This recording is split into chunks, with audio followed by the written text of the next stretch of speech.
Good afternoon, ladies and gentlemen. I'd like to call the meeting to order.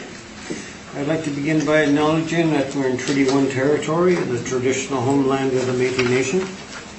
My name is Ron Merritt. I'll be your chairperson this afternoon. I'm introducing the panel members, Mr. Jeff Peich to my left, and to his left, Richard Whitbread. Our assessor this afternoon is Mr. Matthew Barocas. Very good. And our recording secretary is Michelle Lupin.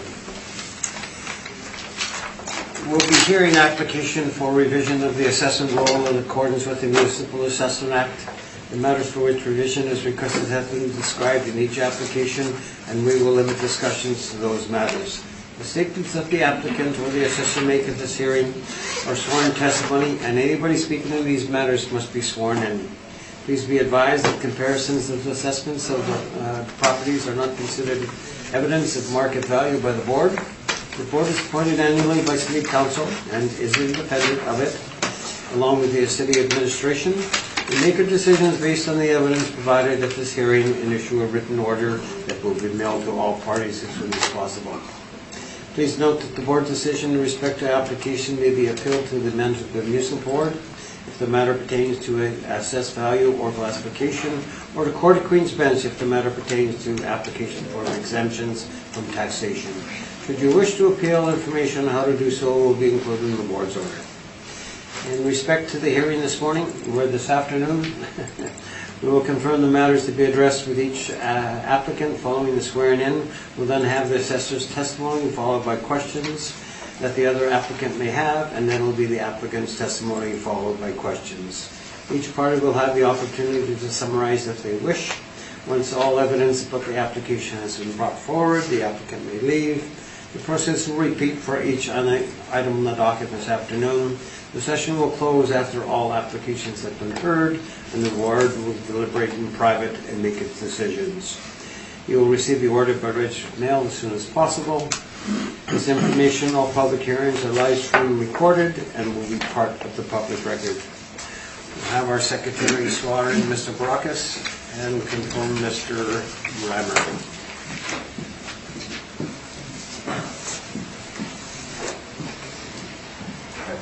Please state your full name, please. Matthew Barocas. Do you swear that the evidence what you give in this hearing is the truth, the whole truth, and nothing but the truth?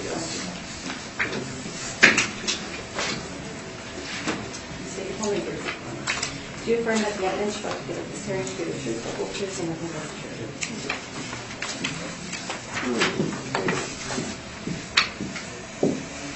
We'll just follow the docket the way it is, so we'll go to 1800 Portage Avenue. Mr. Barocas, whenever you're ready. I believe that one was withdrawn, Mr. Chairman. First two. Sorry about that. Very good, thank you. Very kindly. It helps to read, eh? Okay.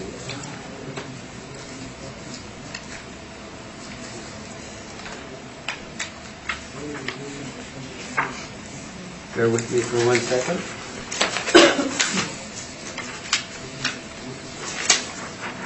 So then we'll go to 855 Elizabeth Road. Okay, file number 19-2389. Phone number 06093464785855 Elizabeth Road.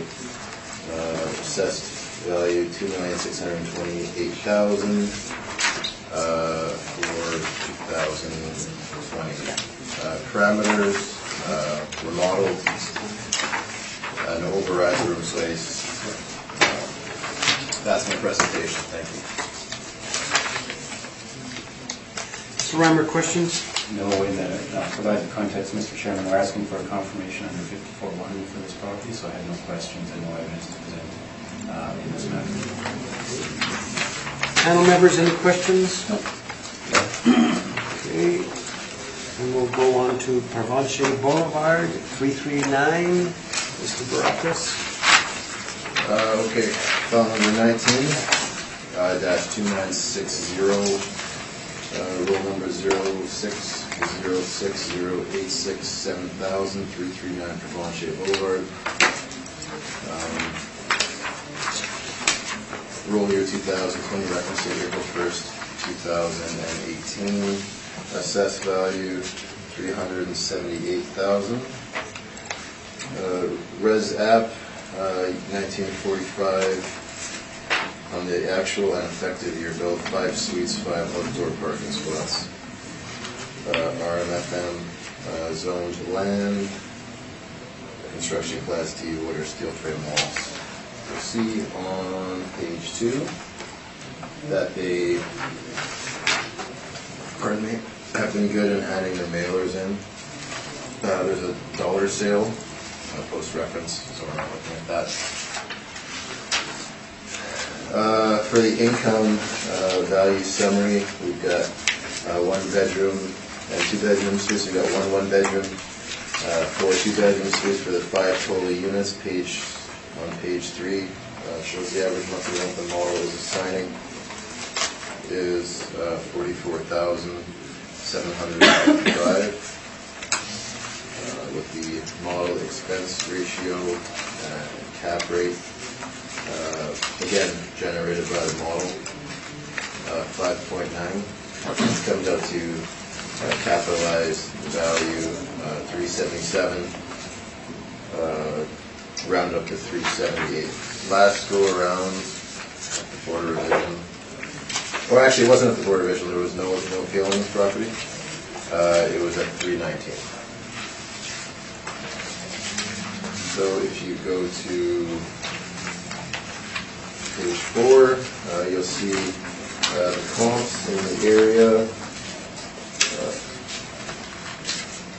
Similar in terms of gross floor area per unit. As you see, the average monthly rent assigned by the model is in line with other properties that are a mix of 1 and 2 bedroom units. Page 3, capitalization rate. So these are the sales we've been providing for all the properties this go around for 2020.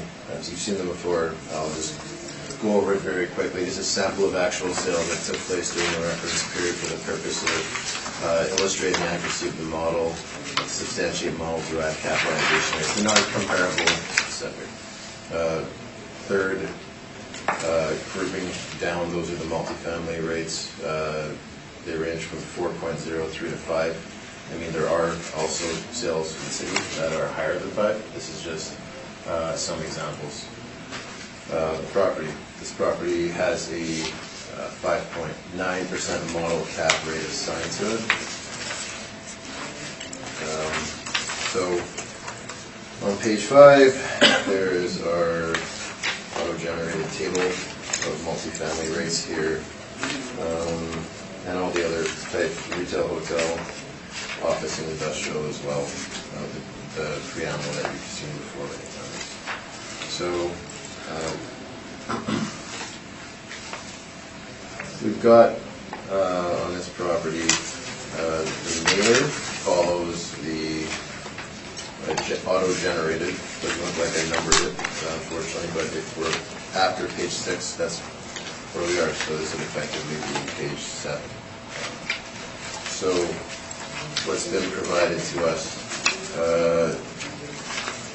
shows that the income that they're receiving is much lower than what the model is giving out.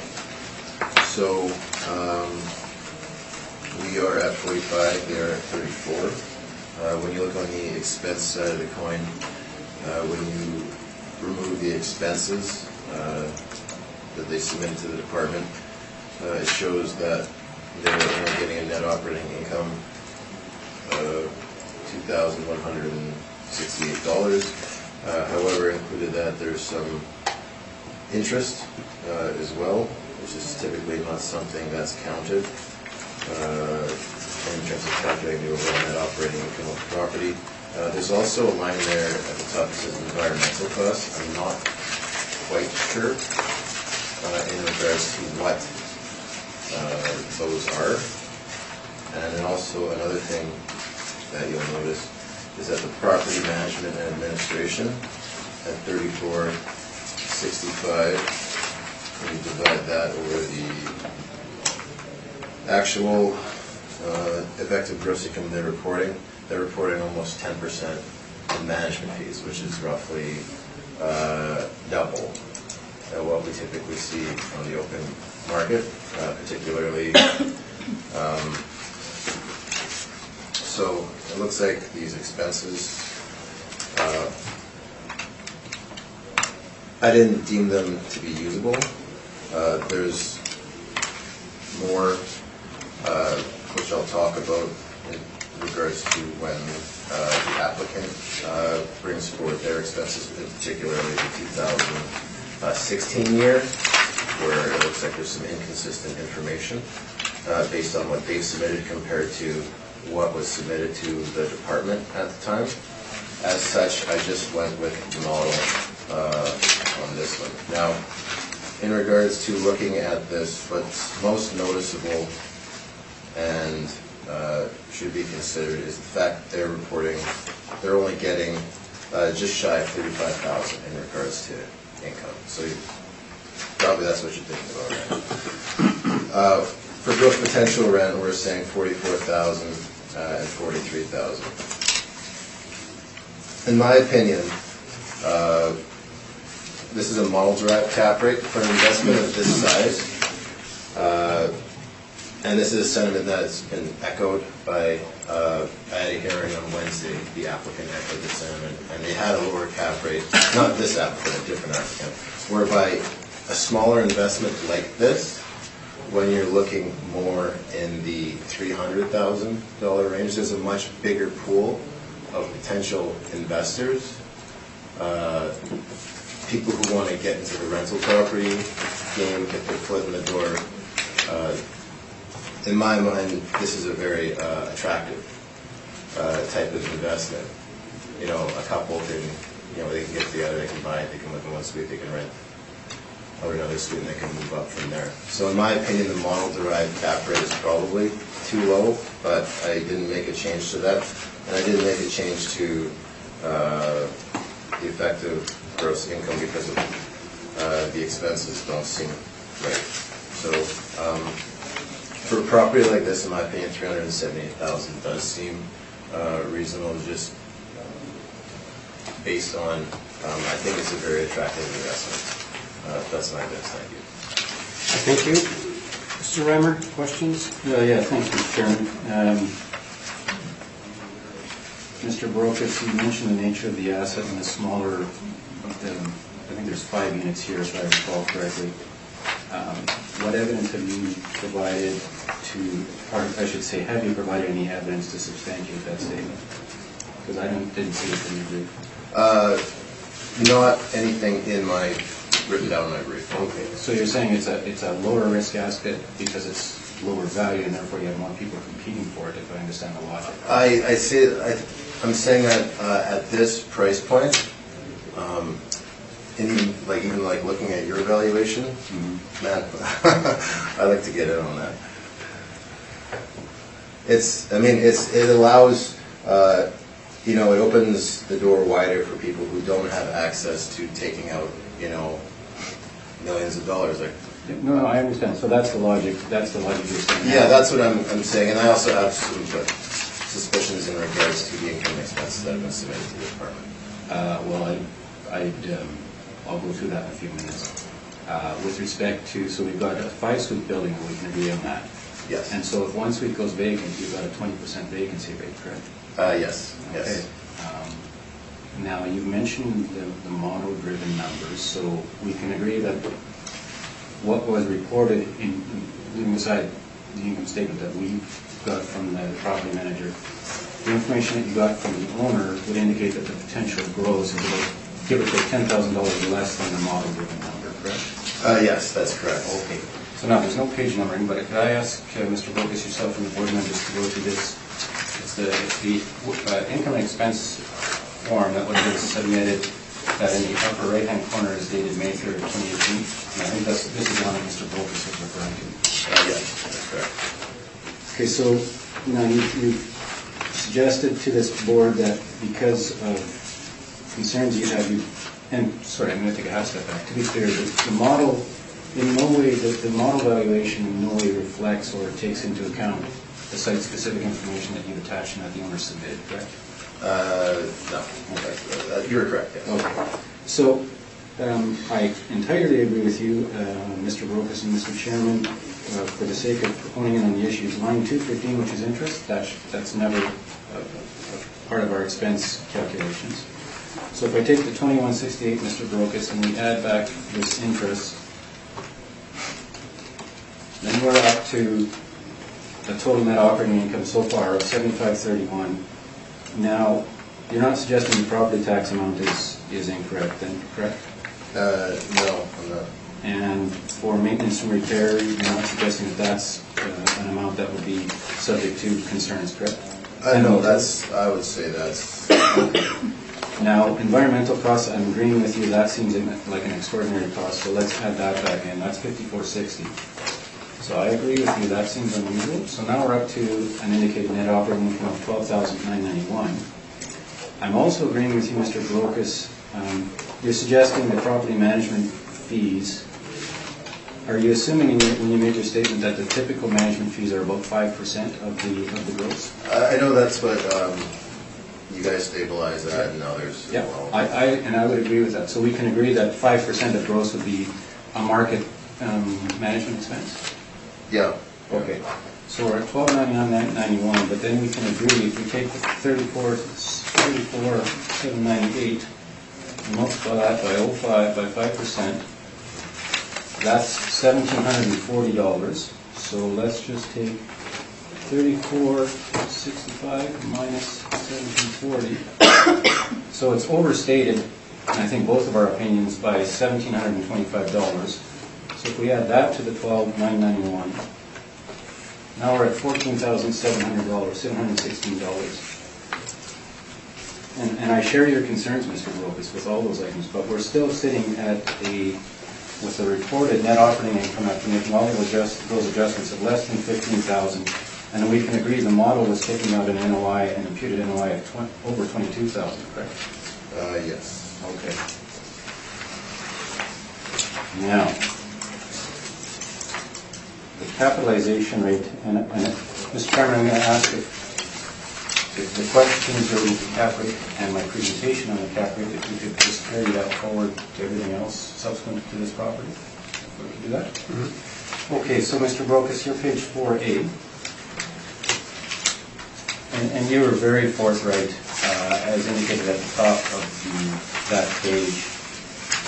These properties are not meant to be comparables, and the department hasn't provided you with any specific evidence as to how the NOIs and therefore the cap rates were derived, correct? That's correct. Mr. Chairman, I have no further questions at this time. Thank you. I thank you. Mr. Peich.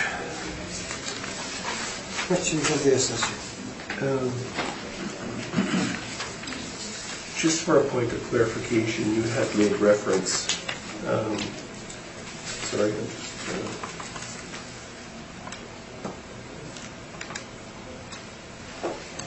you made reference to the management rate. In your experience, what is a reasonable management rate for a apartment this size? The market, we use 5%. When we look at it, that's what applicants use. Typically, it's 5% effective gross income. So what the effective gross income is on a stabilized basis, if we're looking at it as site-specific, it's 5%. So I think both Mr. Armour and I agree that that's typically what it is. And just out of curiosity, the current state of repair of this building, have you had an opportunity to reflect on that, and is it comparable to the comparables that you've put forward? Unfortunately, just due to the time constraints, I haven't been able to inspect any property when we stock it today. Further questions? I thank you. Mr. Whiteford? So everything is model driven? Everything, yeah. No adjustments? No adjustment, that's correct. Okay. And is that true for all the files today? I won't ask that question again because to the best. I'll point it out if it's not, but I think you're right there. Okay, that'd be good.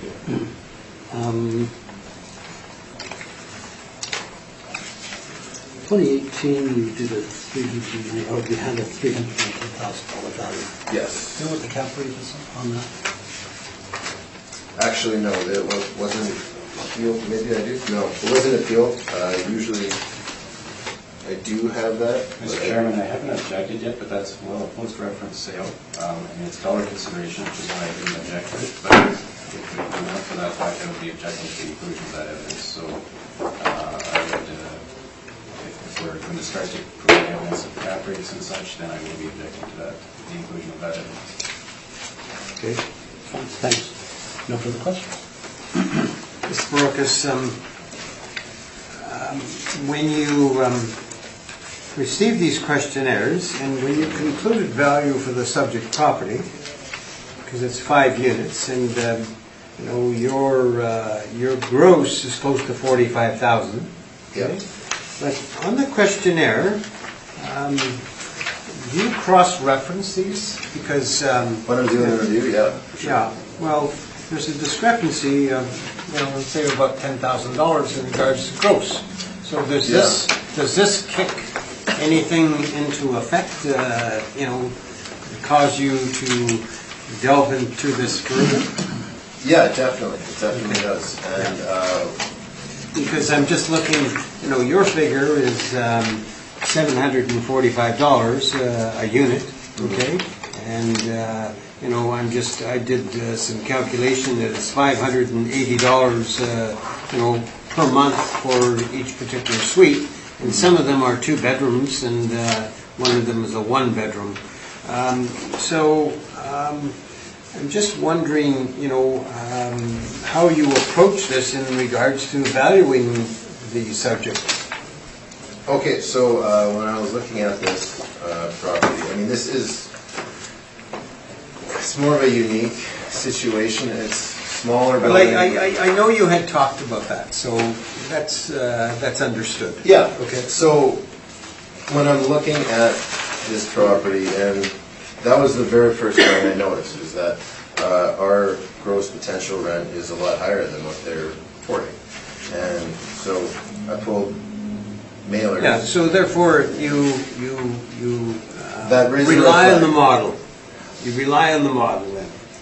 So that raises a red flag. So now we go to the expense side of the coin. And so when we're seeing expenses like 10%. Well, we can conclude that, but I mean, plug in the model, it spits out the expense rate ratio of 50%, which is Right. almost like a given. It could vary a little for, a 1945 building. Okay, so where do you go from there? So I reviewed it. It looked like there's a lot of expenses that were included.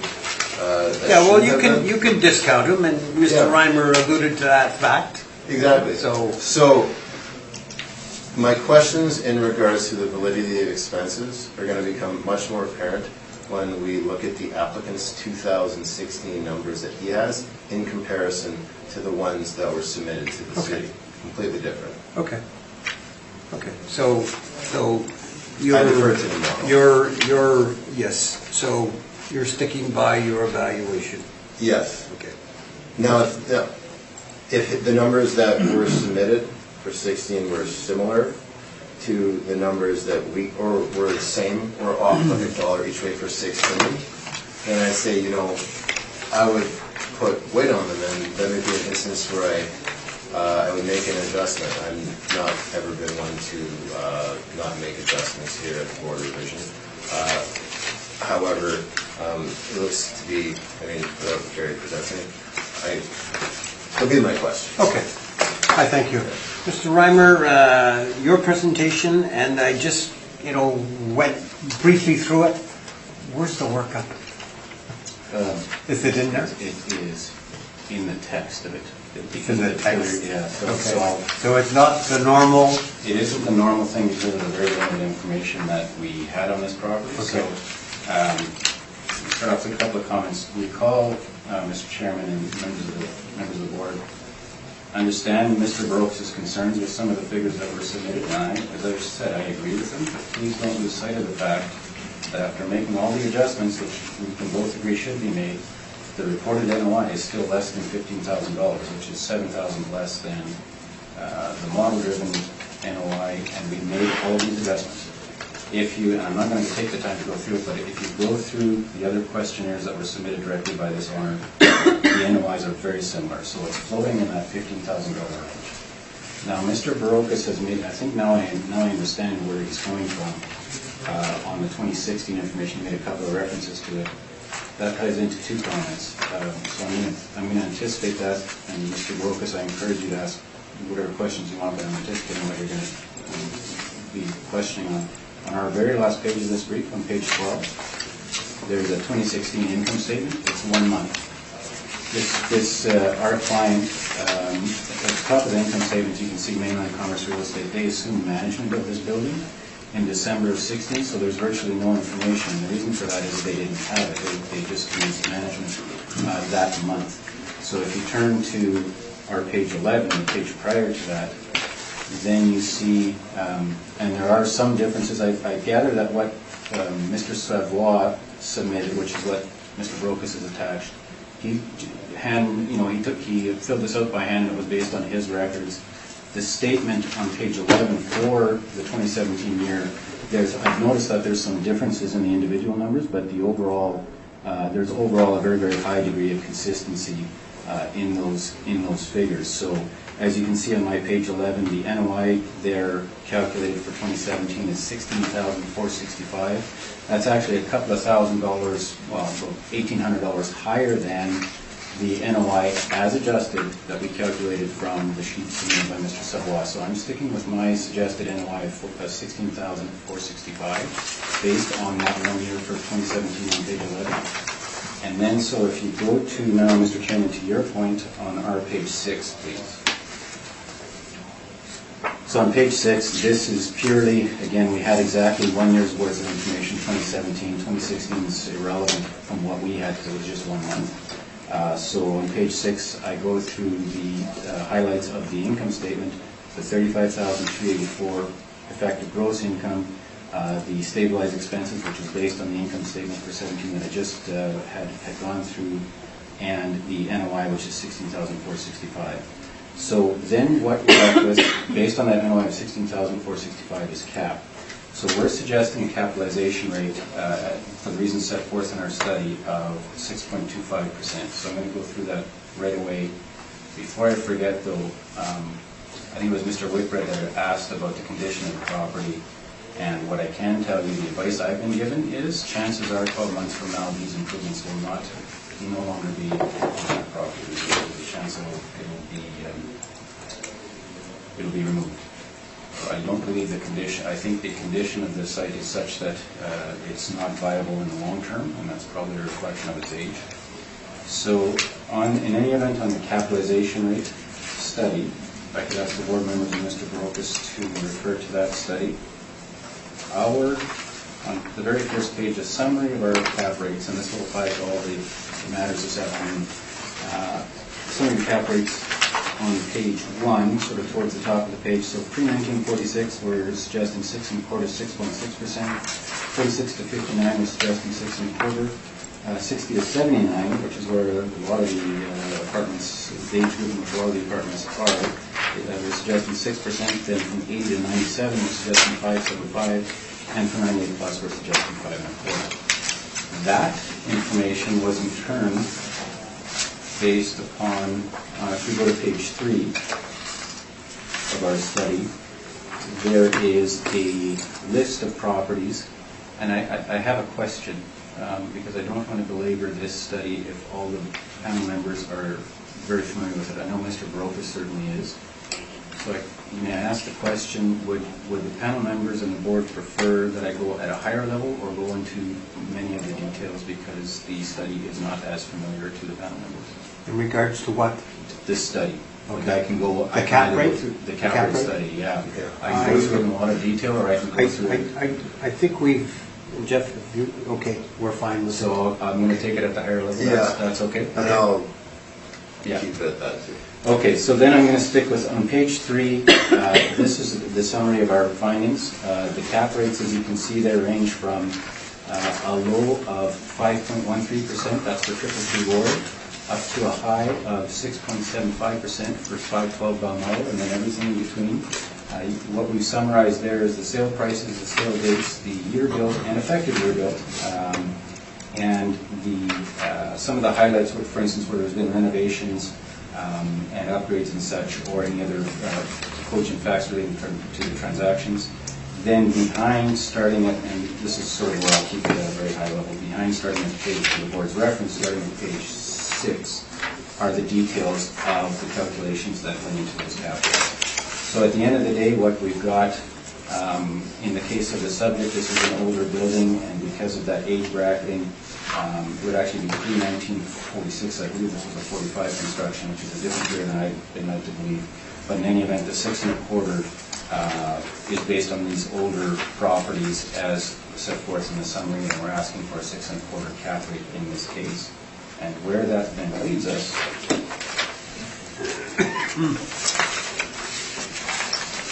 now one goes back to our brief on page 6.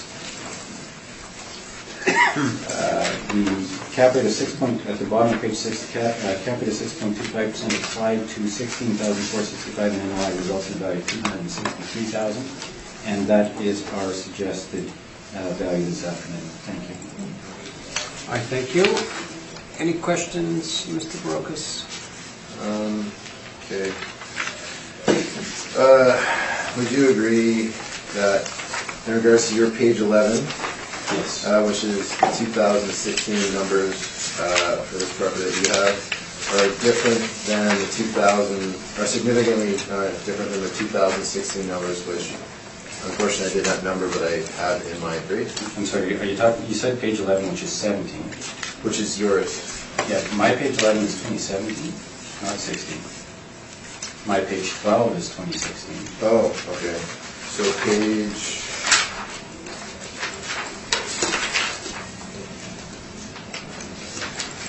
Okay. So on page 11,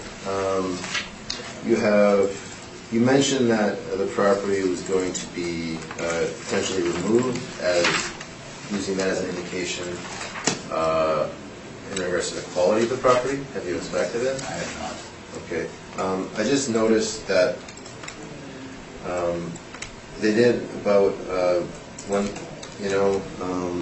in terms of renovation for R&M, they spent about $9,274 on renovating the property. That's the sum of those 4 items. Yeah, that you the said? sum of the Yeah. 4 items. Yeah. So, does that not point to that they're trying to improve the property? I think Mr. Brocas had stressed the renovation is a bit of a misnomer. I believe that's repairs and maintenance, and a higher level of repair and maintenance due to the fact that it's a 1945 building. Okay. But yeah, I mean, they absolutely have to maintain it as long as there's tenants in there and it's a going concern. Sure. Okay. So that's about So $1,600, I guess. Eh? $18.54 per unit, so on a 5-unit basis. Yeah, there's 5 minutes. Just in terms of your cap rate study, this is the general concern in regards to the R&M per unit that was stabilized for these properties. The summary is on page 3, but I've taken the time to note that the range ranges from 332 to 1,072. Is this typical in terms of the operation of an apartment?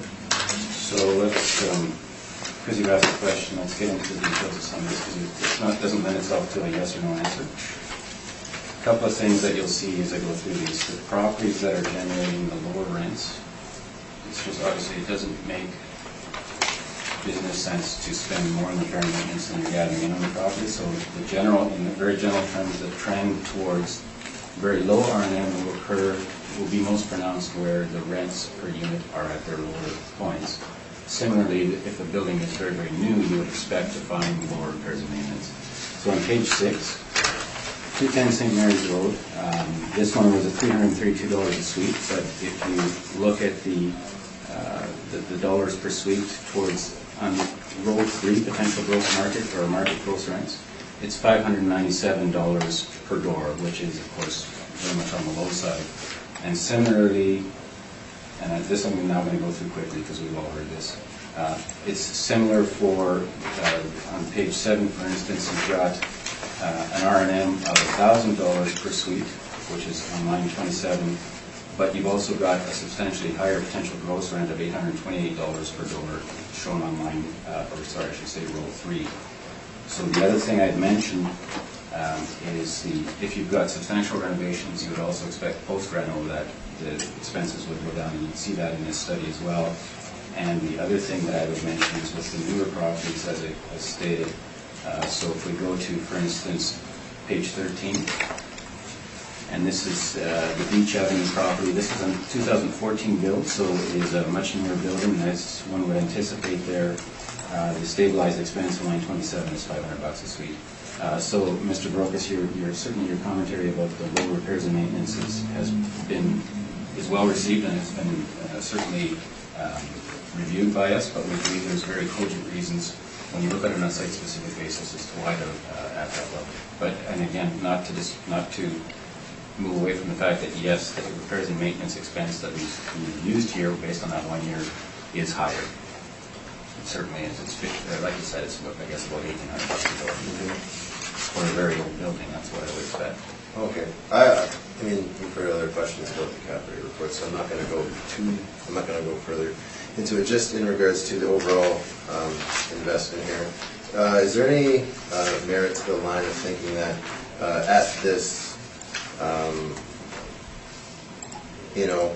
entry, this amount that you need to buy this property on an entry-level basis, is there any merit that perhaps the cap rate should be lower because there's a greater spectrum of people who would have the opportunity to get in on the investment property basis? I guess my quick answer would be yes, but it's with a caveat. If the department were to apply in evaluation of the property and NOI that's closer to the reported, after making those adjustments, the reported NOI is about $15,000. Then possibly. I'm at 16.5, so I'm at 10% higher than that. The model is at 50% higher than that, so no, I wouldn't agree that the cap rate should be less than 6.25 in these circumstances. But as a general principle, if you're expanding, if you're at the lower price points where more participants can get at it, there is potential for more competition. But you also, the other thing to understand is when you've got the larger properties and the properties that are sort of at higher levels, you've also got the same degree of competition from big companies that have a lot more money. So you've got fewer players, but you've got players who are very sophisticated. You've got players who know how to value these things, and as reflected, I suggest in cap rates. So at all, I'm going to suggest the effect. We have a wider pool, but I'm not sure the effect on the cap rate of return expectation itself is going to be much different. Those are my questions. Thank you. Thank you. Mr. Peitsch?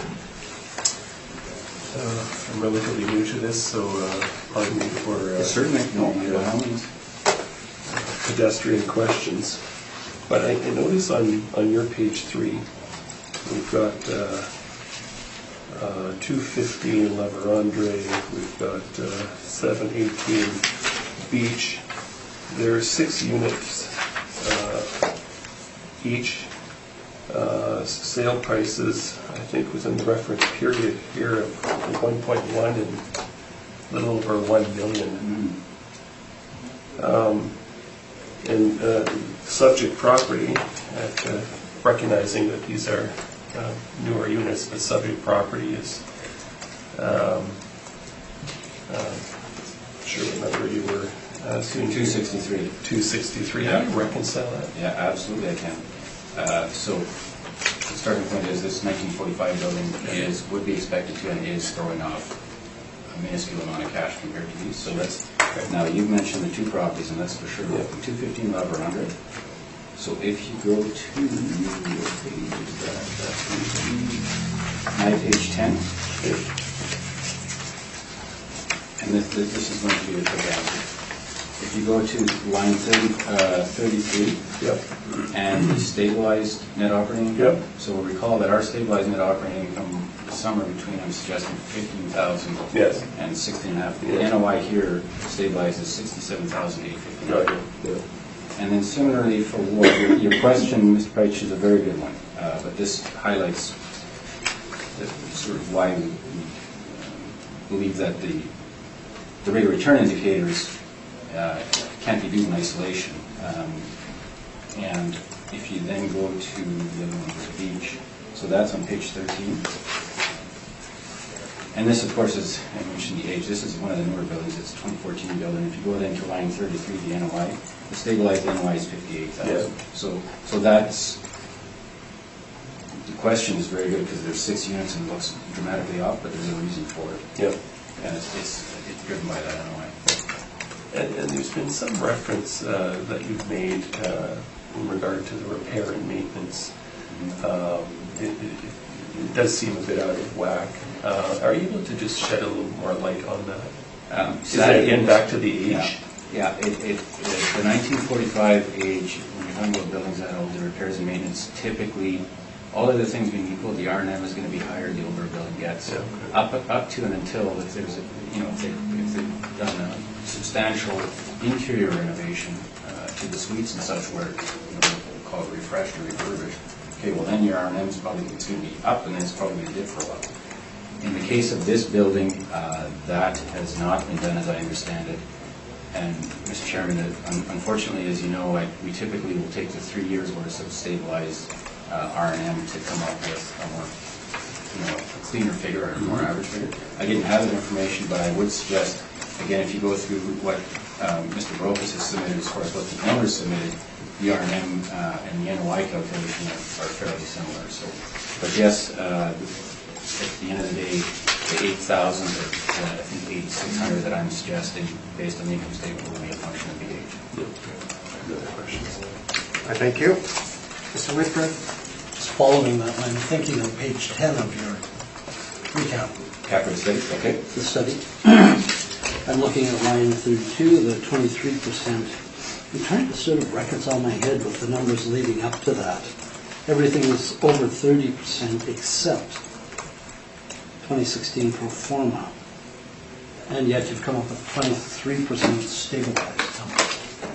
Am I missing something here? Yeah, no, that's, so the actual R&M, if you look at the bottom of that page in the notes, it says actual R&M included CapEx, which stands for capital expenditures. Mhm. So the adjustment that was made in this valuation from the 13,361, which was the actual average, down to the 3,000 was based on the removal of the capital expenditures.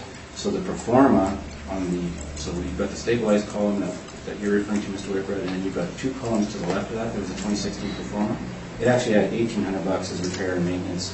That, after, if you look at those other items there, that seems to indicate that there was a significant degree of work, capital expenditures that were done that actually would be more in line with, not remediation, but rehabilitation or refurbishment, and therefore the projected post-refurbishment, the projected R&M would be significantly lower. We didn't go as low as the performer, we went to 3,000 based on $500 a door, but that indeed is why our 23% looks a whole lot lower than those other years, higher than the performa, but certainly lower than those years after removal of what we consider to be CapEx. That's helpful to know that, because it's just kind of buried in those 4 words, isn't it? Yeah. And then looking at, say, a 50% expense ratio as we have, that would certainly bring it more in line, but I understand and accept your 23%, I get that. Okay, that's it. I thank you. Mr. Reimer, I guess a couple things. Have you been to this property? No. No? So you can't tell us how big the suites are or anything like that? How big they are? We could deduce that from the gross floor area. So, but that includes the common area with hallways and such. So based on GFA though. It's about 900. Yeah, exactly. 977, but then you have to take out Yeah. hallways, Okay. stairwells and such. So they're average then. Yeah. Your expense ratio, approximately 47%, somewhere around there. I mean, I'm so used to the, I know.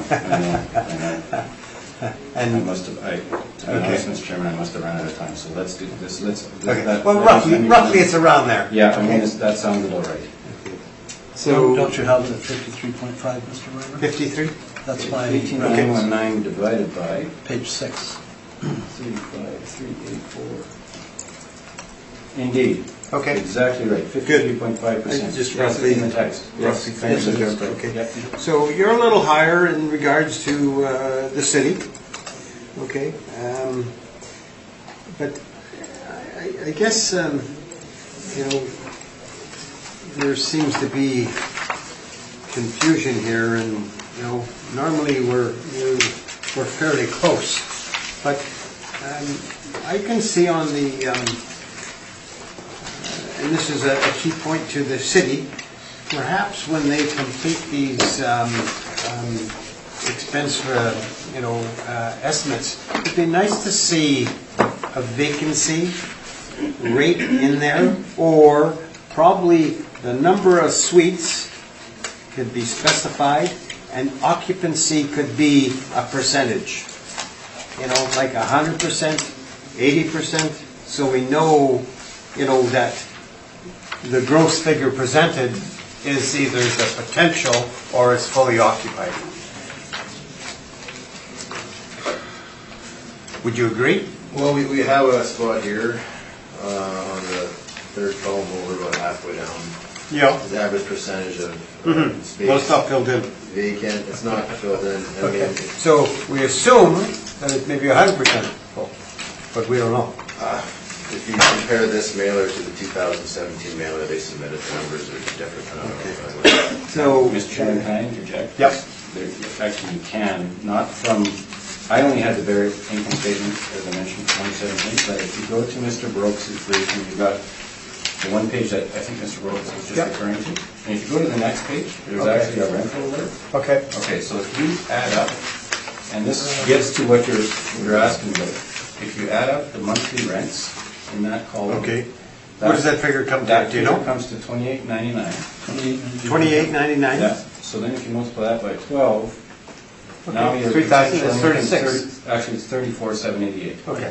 And so Mr. Brokus is exactly right. That's what the figure, Yeah. the gross figure there is. So between the two, as opposed to writing down a percentage, average percentage, you can deduce it by looking at the rental and then working back to the income statement as far as what the vacancy rate was. There's also a form that the department sends out that actually has, it's got a listing at the bottom of it that says how many, and I think it's pre-printed with the number of suites, right?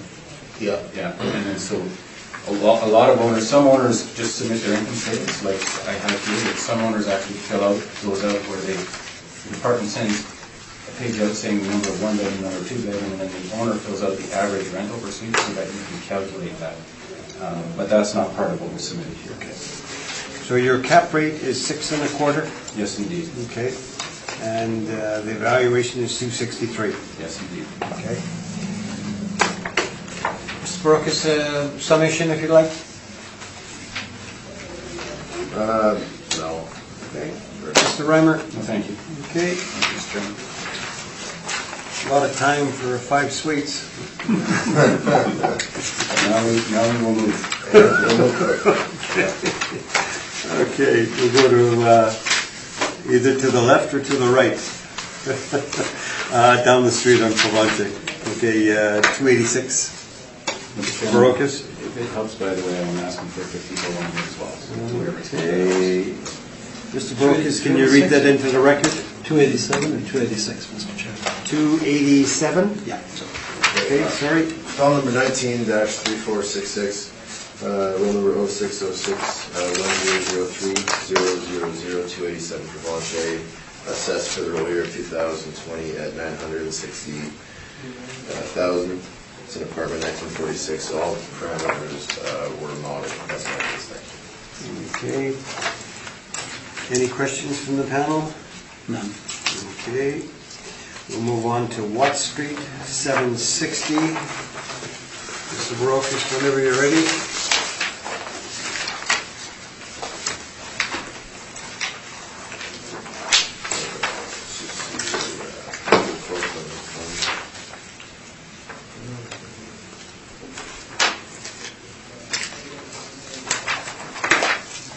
Okay, file number 19-2188, roll number 02011579000760 Watt Street, roll year 2020, assessed value $1,539,000. Last time around, it was assessed at $1,218,000, and a 5.5 cap was used on this one. I'm sorry, my secretary just mentioned the figure that you read was 1,000,005. This would be 1,000,004. $1,439,000. Okay. Okay. Just wanted to confirm. Yeah, okay, sorry, trying to quick. Thank you.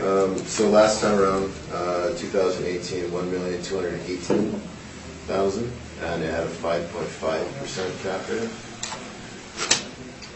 Built 1960, corner of Watt and Helmsdale. There was no appeal last time on the property. That didn't get lowered. That's just what it was in our model.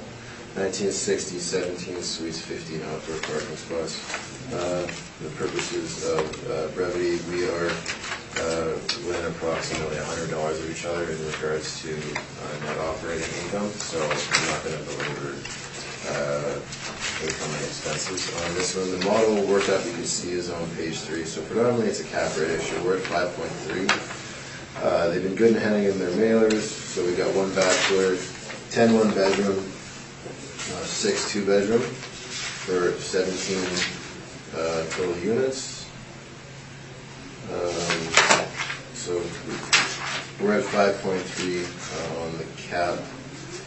Our cap information is found, I guess it would be page 4A and 5, which you've seen before in other briefs. Page 10, because we are looking at current condition of the property, there is a permit out of September, so they're doing work on it. Permit value is $1,191,993.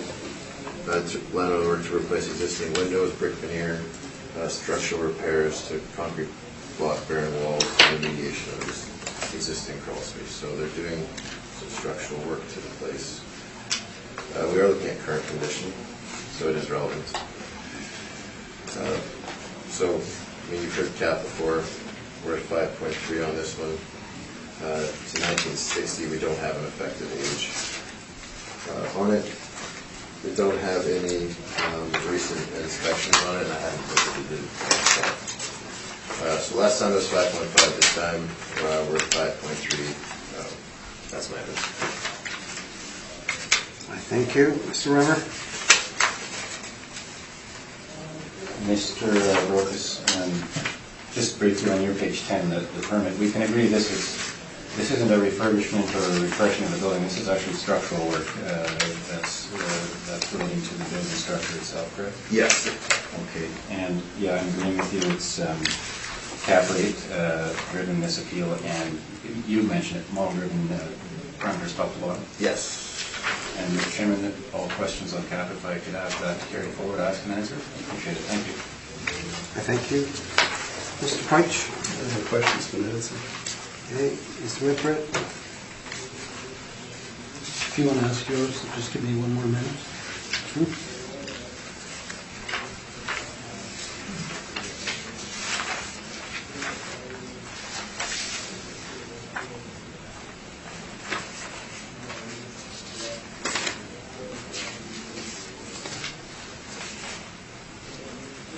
I think my questions can wait for the applicant.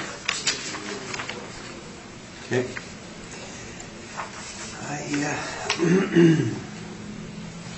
Mr. Reimer, the floor is yours. Thanks, Mr. Chairman. Just as a brief starting point as to that permit, and I appreciate Mr. Barocas, I agree with him completely. It's physical condition as of January 1, 2020 that we're concerned with, so this permit is certainly something that is properly in his brief. But I would stress this, the permit fundamental difference between permit work taken out for the purpose, as I mentioned previously, of refurbishing or refreshing the suites, which can be substantial, versus this is a structural repair, so having your building not fall down is a good thing, but that's not certainly enhancing the marketability of the asset. That's preserving your ability to get the income stream that's already in place. So I'll leave it at that with the permit itself. If I could ask the board then, please, Mr. Brokus, to turn to page 8. And I have a correction, because Mr. Brokus correctly pointed out that this is a 1960 building, and that's our break point in our study. So I'm actually going to amend my value, please, if board members could take note of Mr. Brokus. Using our NOI of $76,362 and a 6% cap rate. 73, 76, 362, 6.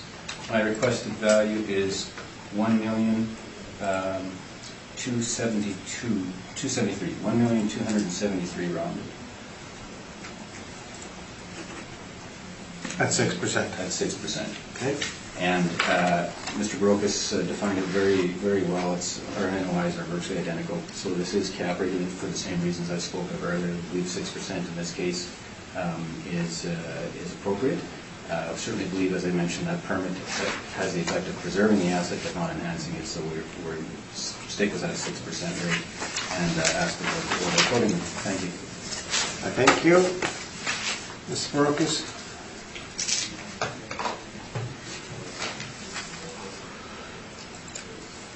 Let's see.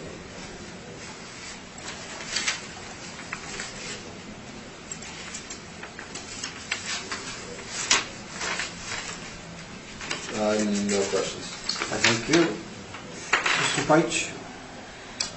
Again, pedestrian question, slightly higher expense ratio on this one. This is prior to the work that is ongoing, of course. Why would this expense ratio be higher in this instance? The expenses, if you look, so I'm on our page 8 now, and I'm specifically looking at line 27. The actual R&M, if you look at the average, for the 3-year average is $84,172, and then it was even higher still prior to that. This is a property that's held by one of the top residential real estate owners and managers in the city, and their business model certainly is to not let their assets,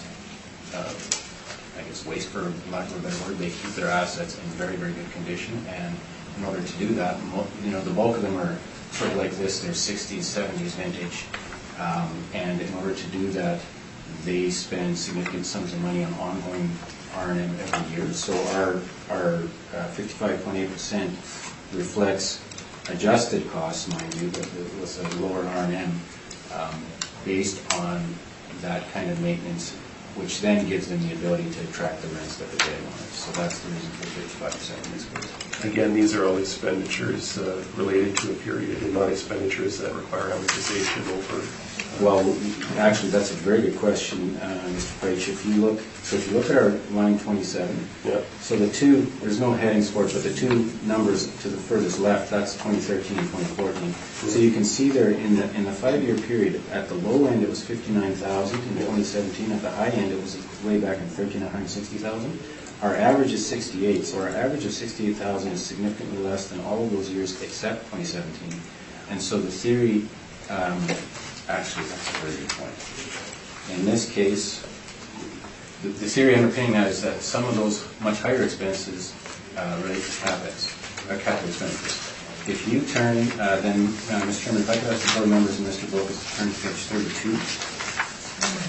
This particular owner actually has a breakdown of capital expenditures and capital purchases and major repairs. Those are the things we take out, in addition to refuse removal and snow removal, as you see towards the bottom of that chart, because the department and we account for that separately, or we're accounting for it under waste and snow removal. So the adjusted figures there are adjusted to take out things like capital expenditures and waste and snow removal.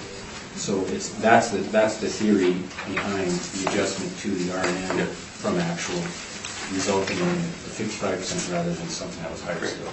Thank you. No other questions. I thank you. Mr. Whitbread? And that's where my question was going to go, was along the, when I look at the city submission, the actual expenses that show up in their submissions, in the owner's submissions, you start to see 100,000, 90,000 each year. That tells you probably need to spend a big sum of money or low living on. Well, and in fact, I think too, the assumption when you start talking about those levels is there's probably some, and you'll appreciate this, that there's when it comes time to for income tax, there's items that might be on the line as to whether they're capital or an expense in that year. Typically, lots of taxpayers are motivated to expense it in that year because that brings their income down and therefore their tax payable down. Right? But when you start talking about those kind of elevated levels, notwithstanding that's reported as repairs and maintenance, certainly there could be, it appears to be some capital could be considered to be in those numbers, which is why we adjusted it down. Would you say 6,000 a suite is a fairly high? 6,000 a suite? That's what I calculated at 100,000, 6,000 a suite. Actually, I apologize. The figures shown here, there's two properties side by side, sister properties, 760 and 770 wide. So there's a total of, over the two properties, I think, how many suites do we have? So the total suite, number of suites for the two properties is 34. So all of these figures are based on 34 suites. But I guess I'd suggest, Mr. Whitbread, when you run the math, if, for instance, you took the, in 2016, you got an R&M of 99,000, well, that's well over $2,000 a suite, and that indicates to me that's a number that's high. 6,000 would be astronomical. 6,000 would be, that would be. I missed that you had included Yeah. both apartments Yeah. there. Okay, thank you. Thank you for the questions. I thank you. Summation? Okay. Let's go on to list dates. 12/22. Whenever you're ready.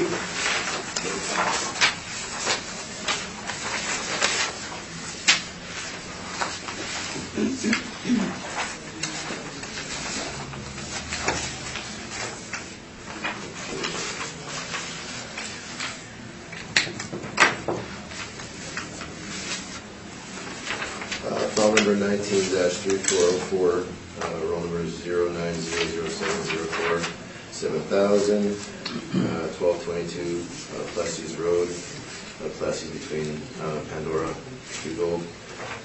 Roll year 2020, we're looking at assessed value $1,442,000. Last go around, it's 1973. Last go around, it was $1,208,000, and they used a 5 1/4 cap on it. Actually, could you repeat that, Matthew? Yes. 1,208,000. So 1208000, and they used a 5 1/4 cap on it. 1973, we don't have an effective year built on the property. 18 suites, 18 outdoor parking spots, construction class C masonry ground walls.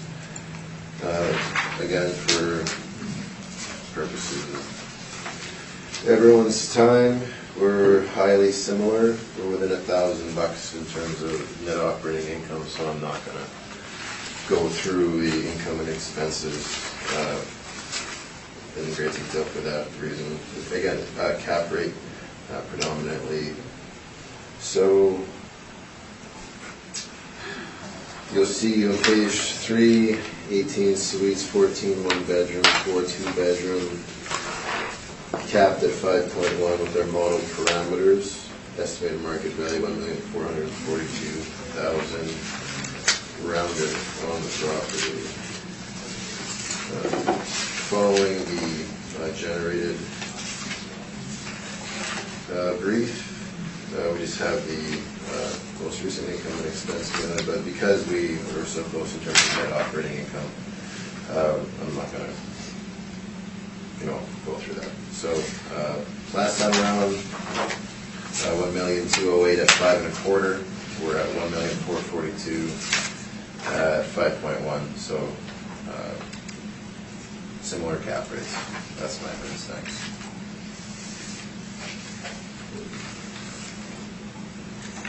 I thank you. Mr. Remmer? Thanks, Mr. Chairman. Mr. Rokas, this is model driven top to bottom. There's been no overrides in this case, correct? I don't see any. Okay. And Mr. Chairman, the questions asked and answered on cap, please. Thank you. Thank you. Mr. Peich? No other questions. I thank you. Mr. Whitford? No? Mr. Baracus, I just have one question. You say the last go-round. Was that the last assessment, or was that from the board? That was, that was reduced.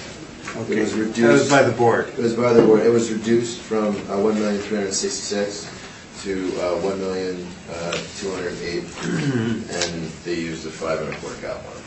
Okay. And that was 2018? Yes. And the V-Day was 15? April 2016. Okay. Thank you. Mr. Remmer, the floor is yours. Mr. Chairman, I'm not sure, Mr. Rokas, can I ask you to review your records? I've got the board's decision showing a 5.5 cap was used since you brought it. Oh, well, I did. So, I mean, here, just so you. Oh, if you have the decision, then. I don't believe, Mr. Chairman, that it's particularly relevant, but just so we're clear on. Well, Okay, yes, Just so we know all the facts. Yeah. 5.5, yes. Yeah. I had 5.25. 5.5? It's 5.5, yes.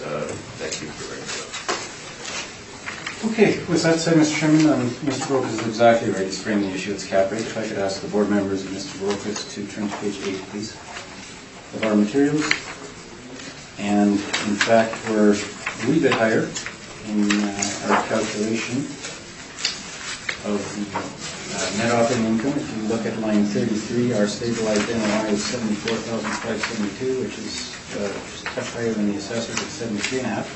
So it indeed comes down to cap rate, and for the reasons I've gone through as a cap rate study, I'm suggesting 6%, which results in a value of $1,243,000. Thank you.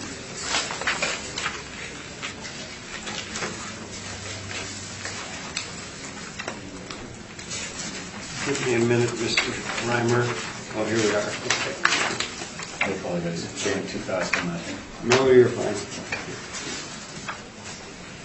Mr. Baracus, questions? Just in regards to the cap rate, I should have done this at the first property. I do have a rebuttal package. Now, I know I've shown it to two of you before, but one of you hasn't seen it, so I think it would be important to That's hand fine. it up. That's fine. So I've got some copies here. And the rebuttals in regards to?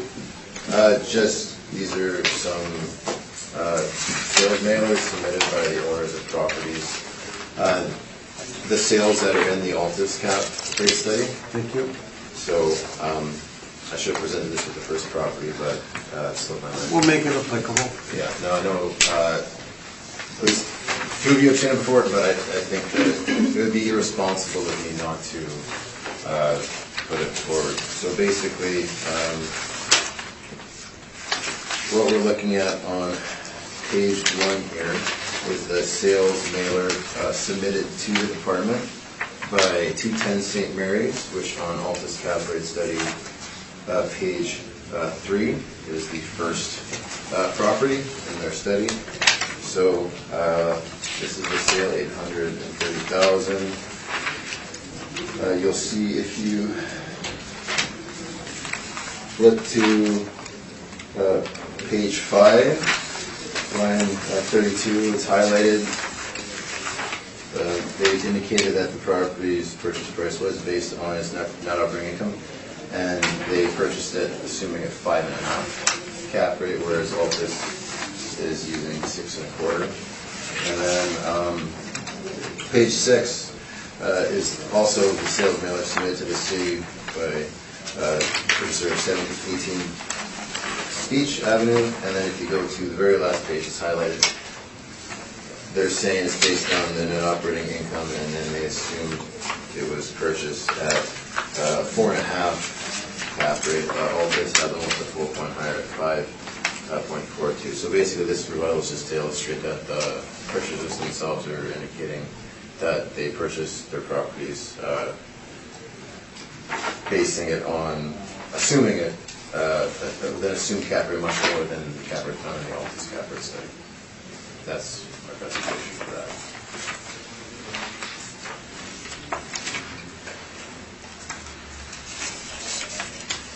I forget where we are. Mr. Reimer, questions? I don't have questions, I'd like to comment on it, but... Okay. But I don't know if the board has questions first before I comment, or what order we want to do this. We'll see. Mr. Peitsch, any questions? Mr. Whitbread? No. Okay. So, Reimer? as you can appreciate, Mr. Chairman, the assumptions made by what the purchasers don't provide here is, of course, how they're getting to the one line with saying this is the cap rate. I assume that there's no information as to how they stabilize expenses and how they arrive at the stabilized NOI mathematically. Certainly, we've done what we believe to be a very comprehensive site-specific analysis using principles similar to what we are using in the assessment realm, and we absolutely stand by the cap rates as we've calculated them with these details. So I can appreciate why Mr. Broke is bringing it forward, but I'd suggest very little weight can be given on it when they're just giving a number without saying how the different methodology they've used, which could well differ from what we assume in the assessment world, how they would differ, and and this would in no way dissuade me from our calculations based on the detailed analysis. I also actually, Mr. Brokus has trained me to the fact that I have this package sitting here on rebuttal on the apartments. What Mr. Brokus has correctly identified is just the properties that they're saying are not comparable to provide an indication. I'll just submit this next hearing, and I'm not going to dwell on it because Mr. Brokus has been very forthright in that those properties are not meant to be comparables, but I'll give it for the board's reference. Thank you. Did you make your presentation? Yes, that was rebuttal. This was rebuttal to the... Yes, it was. Are you okay? I didn't know either. I'm good. Yeah. I don't have any questions. Okay. Mr. Peitsch? I have no questions. Mr. Whitbread? No. All right. Summation to the party? I'm good, thanks. Thank you. Okay, we'll go to Maxwell Place, 290, Mr. Barakis.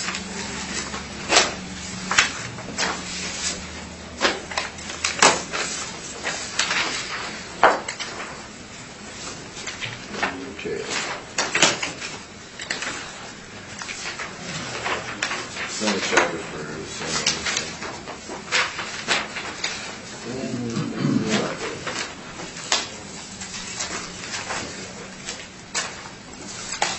Okay, file number 19-2342.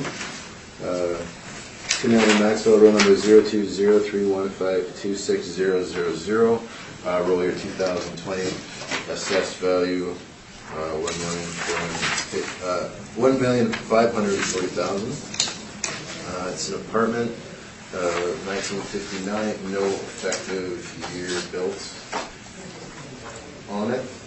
Last go around at the Board of Revision, it was reduced to the assessment department's rec using a 5.5 cap, so it went from $1,781,000 to $1,537,000, and that was based on the assessment department's recommendation utilizing a 5.5% cap rate. So 23 suites, 23 outdoor parking spots, construction Class D wood or steel frame exterior walls, request for income information on page 2. They added their stuff in, so compliance is not an issue. Page 3 shows the income value summary. 19 one bedroom, 14 two bedroom for 23 suites, 660 average monthly rent. With the 5.3 cap, comes out to $1,540,000. Comparables are on page 4. So you can see that there's sales comparables in the area of similar vintage 1 and 2 bedroom units, which are, actually they're all higher in terms of average monthly rent per unit. So it looks like our 290 rent per unit is good. Our cap rate information is on page 4A and page 5. So page 7 shows what was submitted to us. 710-9 was submitted to us via the owner, so they submitted their information, and they are showing what their income and expenses are. However, when I was doing my research on this property, go to page 10, the very last page of the brief. We are looking at current condition. So I Googled the place. If you read the paragraph at the bottom, located in the neighborhood of Rossmere, North Kelowna, this walk-up rental is located in a quiet residential neighborhood with access to transit. The apartments units consist of spacious 1 and 2 bedrooms that have been completely updated and modernized in 2019. Wiring, cabinets, double sinks, dishwashers, updated bathrooms and flooring. Heat and water, included parking available on the site. So when we're looking at the income and expenses that were submitted to the department, pardon me, for pages 7 through 9, 2017, that doesn't reflect the current condition of the building, given that in the years following it was as described in the ad, completely updated and modernized. Therefore, weight was not placed on this mailer. Model parameters were used. No, rather, I didn't make a change to this property. It looks like someone did do a % change on it. However, I believe they missed the fact that it was renovated. So I didn't make a change to this property. It probably should be inspected. That's my evidence. Thank you. Mr. Reimer, questions? Mr. Brockus, you asked me on that last statement. Somebody did make, on your page 3 then, is any of this an override from? Yes, so the expense ratio is overridden. It looks like at 54%. That's a nice round number. Typically the model has decimal places to it. Okay. And then they looked at the rents. However, the person who did this, they missed out the fact that it was renovated, where they did the overrides and changes because the model must have kicked it up too high, and trying to bring it back to what the income and expenses were reflecting. However, it's been discovered that it's been renovated, so I wouldn't put any weight on this mailer. All right. As it stands then, you've got the override of the 54%, we believe, but the rents and the cap rate are model driven, correct? The rents weren't. They adjusted the rents, but the cap rate has not been adjusted. Oh, so the rents were adjusted to actuals? Is that what That's what the note that I'm getting is. They're overridden to the actual. That's what the note says. Now, I haven't done the calculations or anything like that. But again, those actuals don't reflect 2019 renovations in its current condition, so inspection would be undertaken. Okay.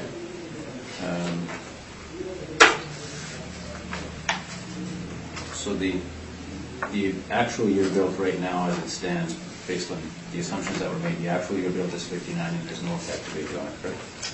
Yes, as we have it in our model. Yeah. Okay. Thanks, Mr. Chairman. Those are my questions. And then questions, please ask and answer on cap. Okay, thank you. Mr. Peich?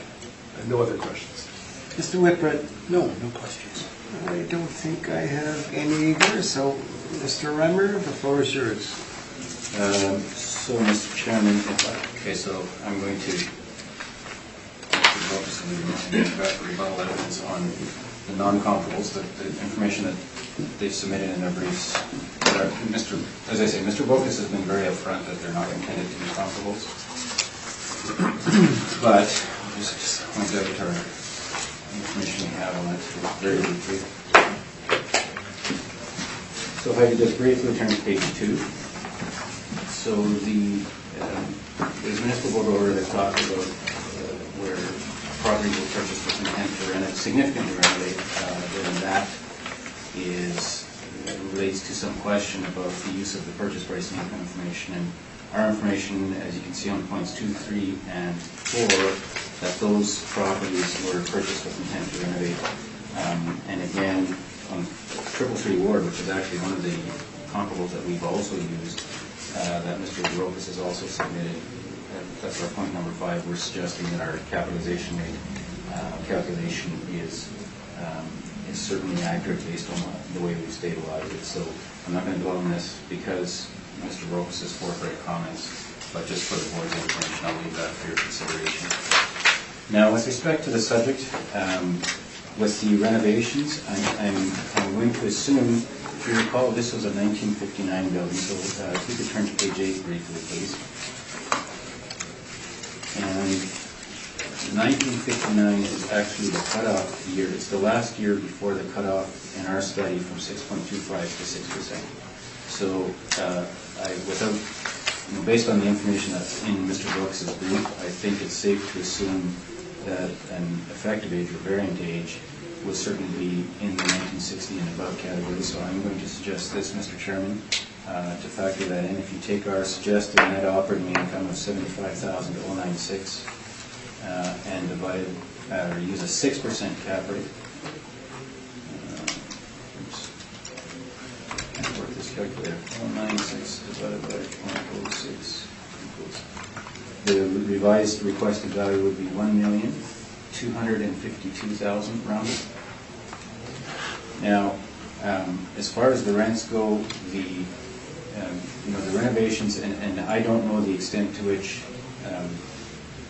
the renovations are going to affect rent. There's of course rent controls in place. If there's sufficient renovations of a sufficient sum and kind of renovation, or should say category renovation, then of course these landlords can apply to the RTB to get exempted from rent controls. It's not at all clear to me that that's the case with this property, and I gather I couldn't find any permits relating to this, and I gather Mr. Brokus wasn't either. I imagine he would have included it in his brief.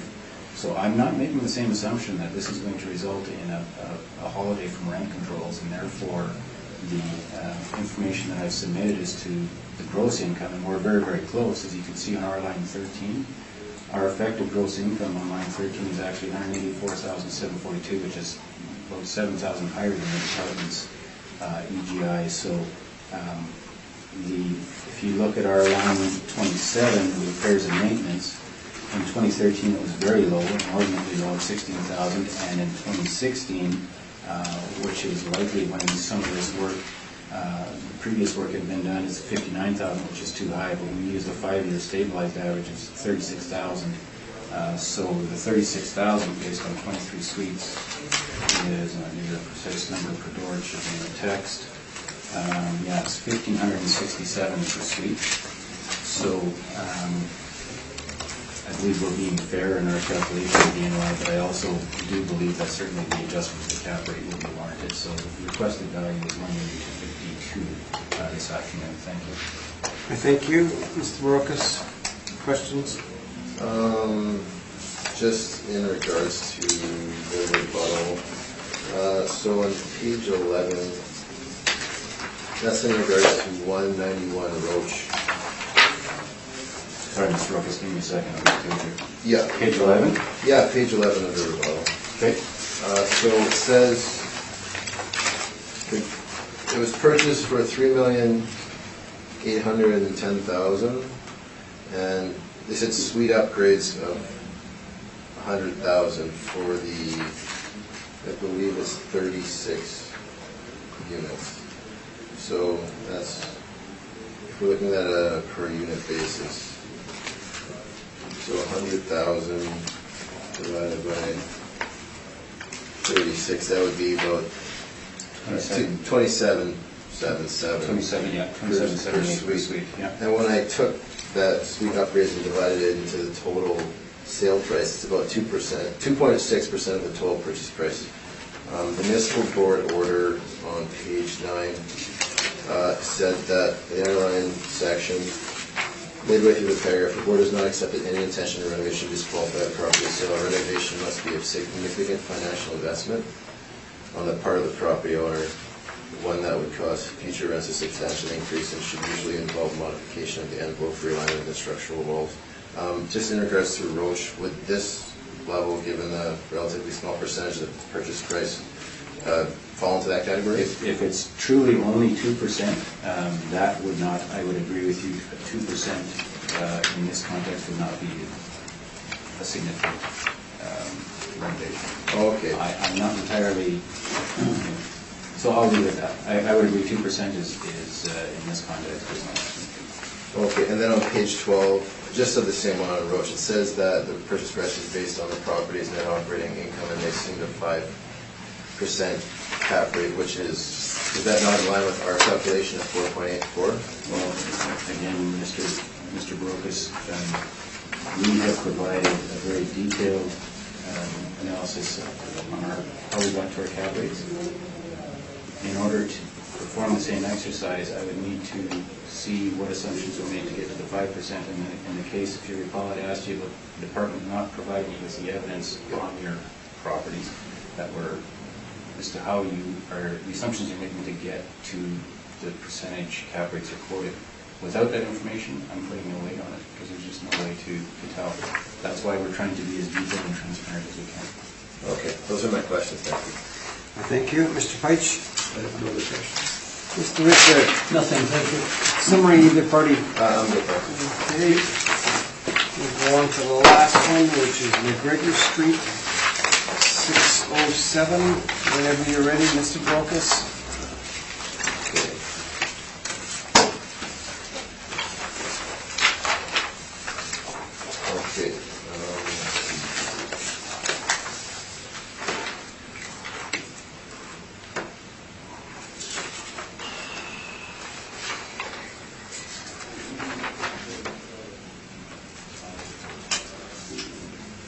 File number 19-3733, roll number 140617280000607 McGregor Street.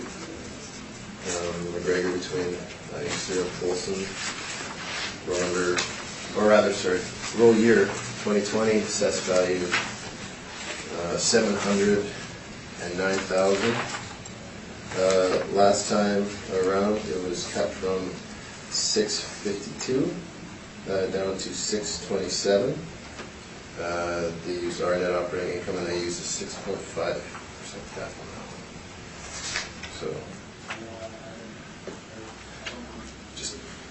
So 1958, we don't have an effective year built on this one. So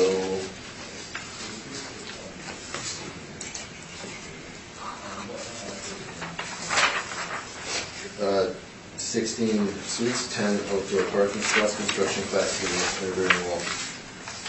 Page 2, they've been good in handing in their mailers. On page 3, you'll see of the 16 suites, they're all one bedrooms. We only have $530 in terms of the average monthly rent. In terms of net operating income, we're within about $1,500 of each other, so we're pretty close on this behalf here. So it is mainly a cap rate issue. So I'm not going to go over the income and expenses to a great extent. So we are at 5.8 on it.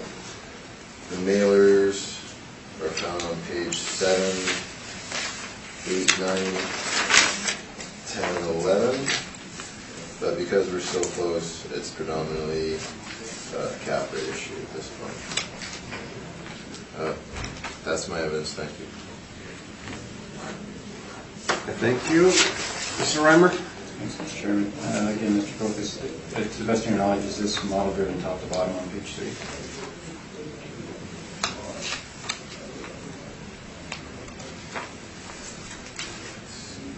I believe so, yeah.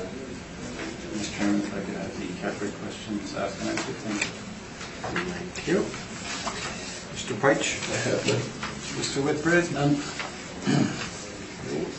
Mr. Ryman, the floor is yours. Mr. Chairman and Mr. Brogus, panel members, Mr. Brogus, turn to page 8, please. Brief.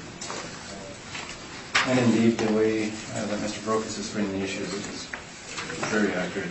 We're within $1,500 in the NOI, so a slight different in the individual numbers, but certainly end up at very much the same spot. We're suggesting an NOI stabilized of, as shown on our Rule 33, of $39,776, and we are suggesting, for the reasons I mentioned in our cap rate, with this 1958 building, we're suggesting 6 1/4. So our request this afternoon is $636,000 rounded. Thank you.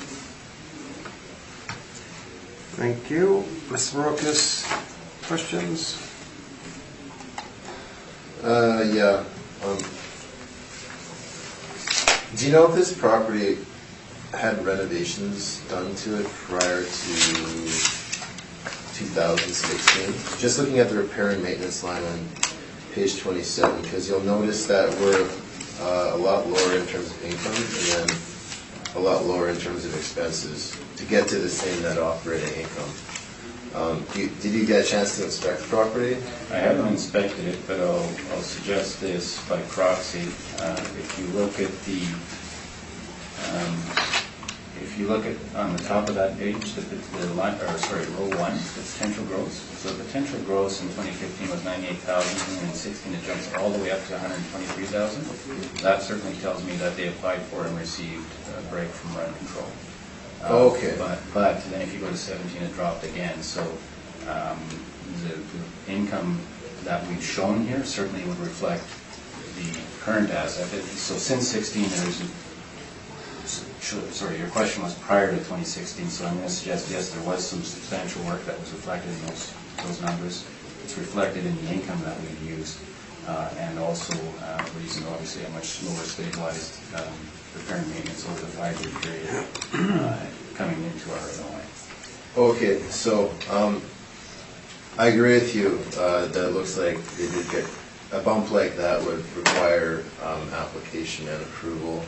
So given that it seems like it's been renovated, for line 27, though we are agreeing in the model net operating income, it looks like that post-reno's got a 67% expense ratio to it.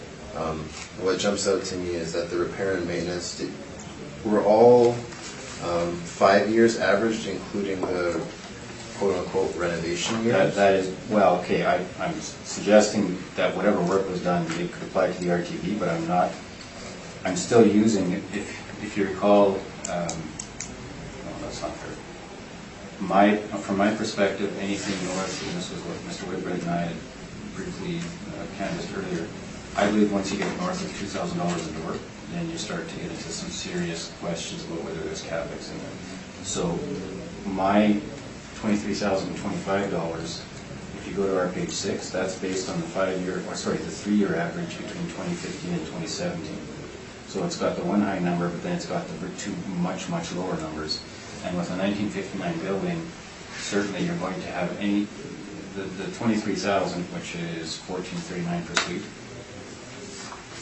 Having refreshed the suites and you're getting a higher income, but you've still got a building that is significantly older, and to a $1,400 rate for a building of this age, when you've got the old infrastructure, I don't believe is inappropriate. And going further, even at $43,000, we believe that the RTV exemption is granted, but it's still less than $2,000 a door. And at those levels, you're not reading the building top to bottom in my respective submission. So I believe I'm being very fair in that NOI calculation. Okay, those are my questions. Thank you. Okay, thank you. Mr. Peich? I have none. Mr. Whitbread? Submission to the party? Okay. Thank you very much for your time. Okay, I thank you, Mr. Reimer, for your presentations, and results very soon. Mr. Baracus, thank you for your presentation, and have a good day.